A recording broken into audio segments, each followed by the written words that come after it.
Hello friends, फिर एक बार मेरा यूट्यूब चैनल फ्रेशर टीम में आप सभी को स्वागत करता हूं। दोस्तों, आज मैं अनबॉक्स करने वाला हूं वीवो का y90 का स्मार्टफोन, जिसका मार्केट प्राइस है 6,490 रुपया। तो दोस्तों, इसको मैं पूरा खोल के इसका डिटेल्स दिखाऊंगा, क्या क्या फीचर्स है उसमें।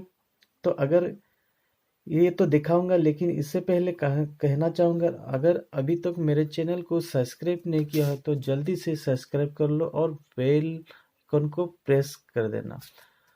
तो बिना टाइम गवाए बॉक्स को ओपन करते हैं, देखते हैं इसमें क्या क्या है। तो दोस्तों, देख पा रहे हैं इसके इसमें दिया गया है। इसके बैक की तरफ चलते हैं। देखिए, इसका बैटरी है 4030 mAh का बैटरी दिया गया है। साथ ही साथ इसका डिस्प्ले जो है 6.22 का डिस्प्ले है और इसका फेस ऐसे है। तो और इसका मेड इन इंडिया, इसका कलर है ब्लैक। तो चलते हैं, बॉक्स को खोलते हैं।